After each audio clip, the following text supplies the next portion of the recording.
नमस्कार बच्चों।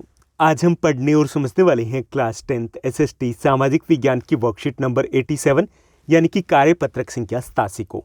यह आपकी 15 फरवरी 2022 की वर्कशीट रहेगी और आज की इस वर्कशीट में हम अपना इकोनॉमिक्स अर्थशास्त्र के 4th chapter globalisation and Indian economy यानी वैश्वीकरण और भारतीय अर्थव्यवस्था को पढ़ना जारी रखेंगे। ये इस चैप्टर की 2nd वर्कशीट रहेगी। वैश्वीकरण का अर्थ है विश्व का एकीकरण हो जाना, यानी कि वैश्वीकरण जो शब्द है वो दो शब्दों से मिलकर बना है। विश्व जमा में एकीकरण यानी कि पूरे विश्व का एकीकरण हो जाना, पूरे विश्व के बाजारों को आपस में जुड़ जाना या पूरे विश्व का एक गांव की तरह हो जाना, उसे हम वैश्वीकरण कहते हैं।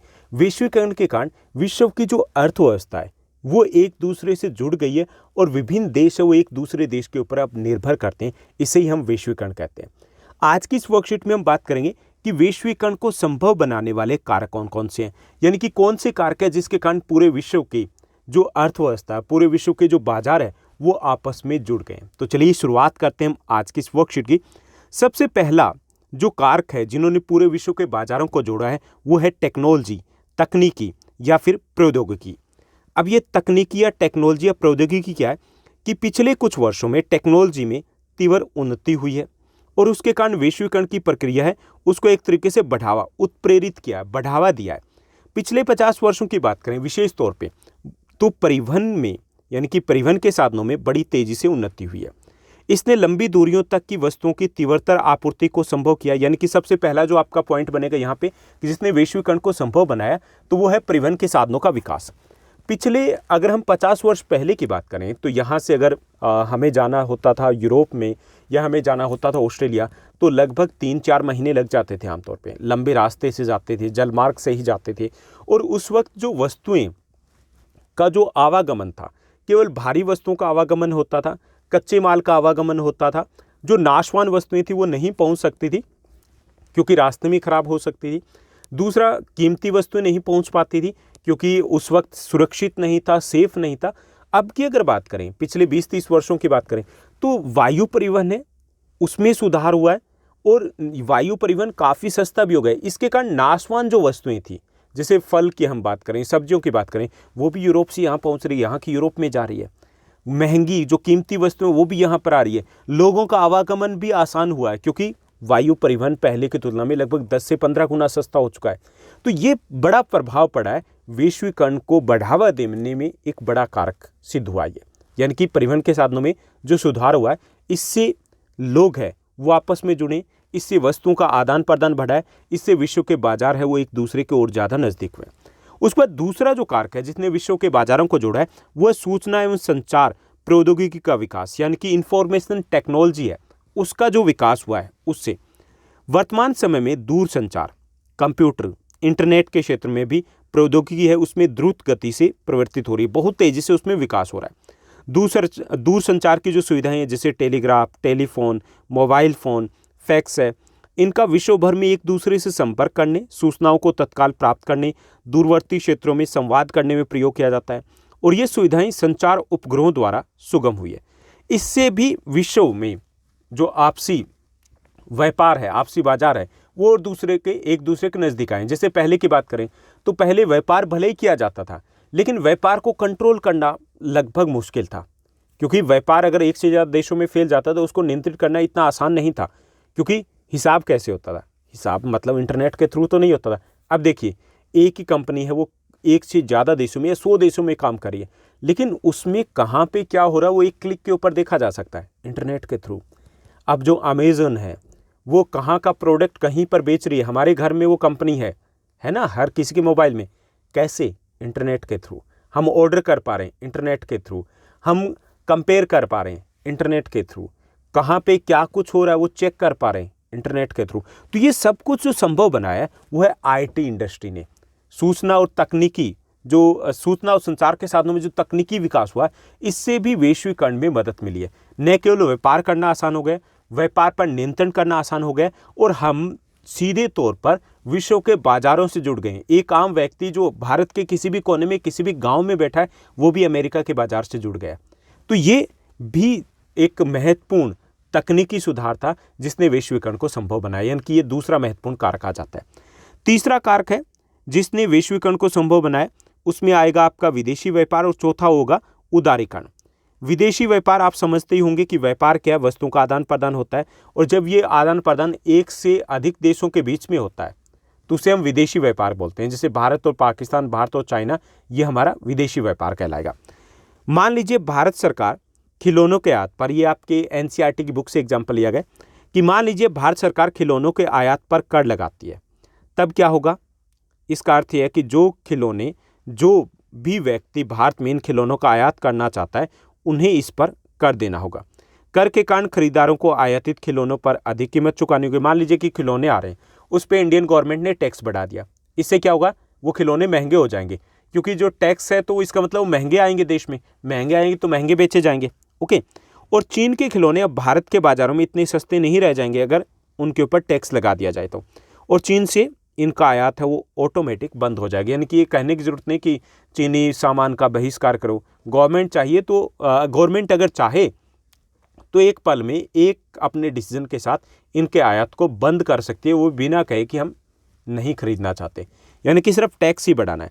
भारत के खिलौना निर्माता है, इससे अधिक समृद्ध हो जाएंगे क्योंकि उनके खिलौने बिकने शुरू हो जाएंगे, और हो सकता है कि 5-10 वर्षों के बाद उनके खिलौने भी सस्ते हो जाएंगे क्योंकि यहाँ पर वो टेक्नोलॉजी और डेवलप हो रही है। ओके। तो ये विदेशी व्यापार होता है कि विदेशी व्यापार, एक देश का सामान दूसरे देश में पहुंचता है और इसको नियंत्रित करती है वहाँ की सरकार आयात कर के द्वारा। अगर वो कर बढ़ा देती है तो वो सामान कम आना शुरू हो जाता है, और घटा देती है तो वो ज़्यादा आता है। आयात पर कर जो लगाया जाता है उसे व्यापार अवरोधक कहेंगे। ये व्यापार अवरोधक का एक उदाहरण है। इसे अवरोधक इसलिए कहा गया क्योंकि यह कुछ प्रतिबंध लगाता है, यानी कि उसके आवागमन जो है, आयात जो है, उसको नियंत्रित करता है। सरकारें व्यापार अवरोधक का प्रयोग विदेशी व्यापार में वृद्धि या कटौती के लिए करती है, यानी कि उसको कंट्रोल करने के लिए करती है। जैसे देश में किस प्रकार की वस्तुएं कितनी मात्रा में आयातित होनी चाहिए, इस पर निर्णय लेने के लिए भी कई बार अवरोधक लगाए जाते हैं। यहाँ पे दो चीज़ें समझिए, कंटेंट अलग दिया है कि एक तो ये कि विदेशी व्यापार क्या होता है, समझ में आ गया होगा कि दो देशों के बीच में जो वस्तुओं का आदान प्रदान होता है वो विदेशी व्यापार कहलाता है। विदेशी व्यापार जब हम दूसरे देशों से मंगवाते हैं तो वो आयात है, और जब हम भेजेंगे तो उसे निर्यात कहेंगे। अब जो विदेशी व्यापार है उसको सरकार है वो नियंत्रित कर सकती है, किससे? व्यापार अवरोधकों के द्वारा। ओके, जिसको हम ट्रेड बैरियर्स कहेंगे। व्यापार अवरोधक कैसे होते हैं? यानी कि टैक्स को घटाना या बढ़ाना। जैसे सरकार है दो तरीके से व्यापार अवरोधकों का प्रयोग कर सकती है। एक तो जैसे कर को बढ़ा दिया, पाकिस्तान से मान लीजिए चीनी यहाँ पर आ रही है, हमने टैक्स को बढ़ा दिया। ओके, टैक्स बढ़ाते ही वो चीनी हमारे यहाँ पे मिलने लगी 60 रुपये पर केजी, कोई नहीं खरीदेगा, ऑटोमेटिक बंद हो गया। वो हो गया ना, क्योंकि अपने वाली सस्ती पड़ रही है। दूसरा तरीका है कोटा फिक्स करके। कोटे फिक्स में ये है कि इतने 1000 टन चीनी अपने यहाँ पे आएगी, उससे ज़्यादा नहीं आएगी। इससे क्या होगा? एक हेल्दी कंपटीशन बना रहेगा। तो ये दो तरीके से सरकार है वो व्यापार को नियंत्रित करती है। तो व्यापार पर कर लगा करके व्यापार को नियंत्रित करना, उसको घटाना या बढ़ाना है, इसे हम व्यापार अवरोधक बोलते हैं। और इन्हीं व्यापार अवरोधकों या प्रतिबंधों को हटाने की जो प्रक्रिया होती है उसे हम उदारीकरण कहते हैं। ओके, क्या बोलेंगे उसे? उदारीकरण।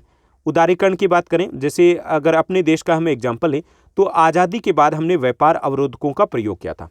आज़ादी के बाद, ठीक, हमने क्यों लगाए थे? क्योंकि हमारे देश में जो उद्योग थे उस वक्त विकसित अवस्था में नहीं थे, और अगर हम व्यापार अवरोधक नहीं लगाते तो विदेशी कंपनी अपने देश में जमी रहती और हमारे देश की तो कारखाना कंपनी कभी डेवलप ही नहीं हो पाती। ओके, हमने व्यापार अवरोधक लगा दिए। 1991 में जाकर के हमने उनको हटा दिया, उसे कहा गया उदारीकरण की प्रक्रिया। हमने व्यापार प्रतिबंधों को हटा दिया था। क्यों हटा दिया था? क्योंकि इस वक्त हमें लगा कि हमारी कंपनियां वो अब कंपटीशन कर सकती है, हमारी कंपनियों को विदेशों में व्यापार करने का मौका मिलेगा, इसलिए हमने उनको हटा दिया ताकि गुणवत्ता में कुछ इंप्रूवमेंट आ सके। तो जो व्यापार अवरोधक या प्रतिबंध उनको हटाने की प्रक्रिया को उदारीकरण कहते हैं। व्यापार के उदारीकरण से जो हमारा अर्थ है कि व्यवसायियों को मुक्त रूप से निर्णय लेने की अनुमति मिली है कि वे क्या आयात करना चाहते हैं या निर्यात करना चाहते हैं। सरकार पहले की तुलना में कम नियंत्रण करती है अब, इसलिए हम कहेंगे कि ये अधिक उदार सरकार है। यानी कि हमारी जो नीति है वो उदारीकरण की नीति है, अधिक उदारीकरण की नीति है। ओके, तो ये थी हमारी आज की वर्कशीट, और इसमें हमने समझा कि वैश्वीकरण को संभव बनाने वाले 4 प्रमुख कारक हैं। एक तो परिवहन के साधनों का विकास, दूसरा सूचना और संचार के साधनों का विकास, तीसरा विदेशी व्यापार, और चौथा उदारीकरण की प्रक्रिया, जिन्होंने वैश्वीकरण को संभव बनाया। यहाँ पर दिए गए हमें इसी वर्कशीट पर बेस्ड 3 आसान से क्वेश्चन, चलिए एक एक करके इनको हल करते हैं। पहला जो हमारा प्रश्न रहेगा कि सूचना प्रौद्योगिकी वैश्वीकरण से कैसे जुड़ी हुई है, ये हमें बताना है। सूचना प्रौद्योगिकी है वो वैश्वीकरण से कैसे जुड़ी हुई है? सूचना प्रौद्योगिकी वैश्वीकरण को संभव बनाने वाला एक महत्वपूर्ण कारक है। ओके, इससे व्यापार और उत्पादन को नियंत्रित करना आसान हो गया है और इससे उपभोक्ता विश्व बाजार से जुड़े हैं। जैसे हम जुड़ गए, मार्केट से जुड़ गए, घर बैठे जुड़ गए। तो ये सब कुछ किसने किया? आईटी के कारण पॉसिबल हो पाया, इंफॉर्मेशन टेक्नोलॉजी के कारण पॉसिबल हो पाया। उसके बाद सेकंड हमारा क्वेश्चन रहेगा, दूसरा हमारा प्रश्न है कि क्या सूचना प्रौद्योगिकी के विकास के बिना वैश्वीकरण संभव है? यानी कि यहाँ पे इंटरनेट की बात की जा रही है एक तरीके से, सीधे तौर पे हम कहें तो क्या इसके बिना वैश्वीकरण संभव है? सूचना प्रौद्योगिकी के बिना आधुनिक वैश्वीकरण के युग की कल्पना करना इम्पॉसिबल है। जैसे अगर हम मान लीजिए कि आपके पास इंटरनेट ना हो, ओके, तो क्या हम उस तरीके से कनेक्ट हो पाएंगे जैसे आज हम कनेक्ट कर पा रहे हैं? क्या हम इस तरीके से दूसरे देशों के प्रोडक्ट में इंटरेस्ट शो कर पाएंगे? नहीं कर पाएंगे। क्या मार्केटिंग हो पाएगी? नहीं हो पाएगी। तो आज के इस युग की बात करें, जैसा वैश्वीकरण अब हम देख रहे हैं वैसा पॉसिबल नहीं होगा अगर सूचना प्रौद्योगिकी नहीं होगी। तो सूचना प्रौद्योगिकी ने ही विश्व के विभिन्न बाजारों में निकटता स्थापित की है। यानी कि सीधे तौर पे कहें तो नहीं, इसके बिना वैश्वीकरण संभव नहीं है। उसके बाद थर्ड हमारा क्वेश्चन रहेगा, तीसरा हमारा प्रश्न है, विदेशी व्यापार के उदारीकरण से आप क्या समझते हैं? तो विदेशी व्यापार और विदेशी निवेश पर सरकार द्वारा निर्धारित बाधाओं या प्रतिबंधों को हटाना उदारीकरण के रूप में जाना जाता है। यानी कि व्यापारियों को ये छूट देना कि आपको क्या खरीदना है, क्या बेचना है, क्या आयात करना है, क्या निर्यात करना है, तो इसे हम उदारीकरण कहेंगे। ओके, या सिंपल तरीके से आप कह सकते हो कि विदेशी व्यापार या विदेशी निवेश पर जो व्यापारिक अवरोध है या प्रतिबंध है उनको हटा देना उदारीकरण कहलाएगा। ओके, तो ये था हमारा थर्ड क्वेश्चन। उम्मीद करता हूँ कि सब कुछ आपको अच्छे से समझ में आया होगा। अगर आपको ये वीडियो, ये वर्कशीट अच्छी लगी तो इस वर्कशीट को लाइक और शेयर जरूर कीजिएगा। और हाँ, ये चैप्टर हमने डिटेल में वन शॉट वीडियो में डिस्कस कर लिया। अगर आपने इस वीडियो को नहीं देखा है तो प्लेलिस्ट में जाइएगा, वहाँ पर आपको क्लास 10 सोशल साइंस का जीनियस पेज मिलेगा, वहाँ पर आपको सभी वीडियोज़ एक साथ मिल जाएंगे। आज के लिए बस इतना ही। Thank you, bye bye, have a nice day.